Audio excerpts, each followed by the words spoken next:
खाऊन पिऊन आंदोलन करा, मंत्री नरहरी झिरवळ यांचा विद्यार्थ्यांना अजब सल्ला आहे. आदिवासी विद्यार्थ्यांच्या आंदोलनाची थट्टा केल्याची देखील चर्चा आहे.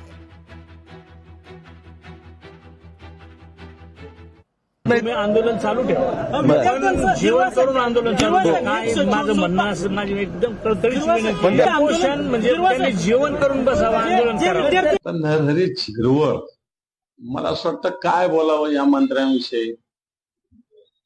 मागच्या काळात काय काय कृत्य समोर आले होते, यांच्या ऑफिसमधले लोक कसे पकडले गेले. अशा व्यक्तीकडून तुम्ही काय फार मॅच्युरिटीचं वक्तव्य कसं करू शकता. राज्याच्या मंत्रिमंडळात असेच मंत्री आहे, राज्याच्या मंत्रिमंडळात असेच मंत्री आहे. कोणी नाचणारे, कोणी गाणारे, कोणी. तसं तर मी तर म्हणेल विद्यार्थ्यांच्या आंदोलनाचा हा अपमान आहे. विद्यार्थी, आदिवासी विद्यार्थी मांजरीमध्ये ज्या पद्धतीनं आदिवासी विद्यार्थ्यांवर जे नवनवीन बंधनं लादलेली त्याच्या विरोधात आंदोलन करतायत, आणि नरहरी झिरवळ सारखा एक मंत्री, राज्याचा कॅबिनेट मंत्री, ज्याच्या खात्यातल्या भ्रष्टाचारामुळे ते गाजलेले आहे, आज त्यांच्या खात्याची मला असं वाटतं खरं तर त्या खात्याकडे दुर्लक्ष करून ते वेगळ्याच खात्याकडे जास्त लक्ष देत आहे. तर पेपर फुटी होणार नाही यावर कधी काम करणार, असा सवाल अमित ठाकरे यांनी सरकारला केलाय.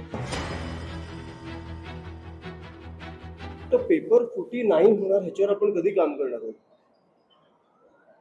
पेपर फुटी झाल्यानंतर काय होणार ह्याच्यावर आपण किती तुम्ही कडक शिक्षा द्या, पेपर फुटी नाही होणार ह्याच्यावर कधी काम करणार. पेपर फुटी झाल्यानंतरच 21 लोकांनी आत्महत्या केली आहे ना. किती अंत बघणार आहात तुम्ही लोकांचा, कधी काम करायला चालू करणार आहात. म्हणजे जेनझी तुम्ही गृहीत नका धरू, मी तुम्हाला खरंच सांगतोय. हे लोक खूप शार्प आहेत, या लोकांना कळतं ह्यांच्या पाठीशी कोण उभं राहतं. म्हणून मी बोलतो हे आता जे चालू झालंय हे या लोकांचं, की हे सभा घेत आहेत आणि जेनझीच्या प्रश्नांची उत्तरं देत आहेत. जेनझी प्रश्नच विचारत नाहीये, त्यांना प्रश्न विचारायला द्या.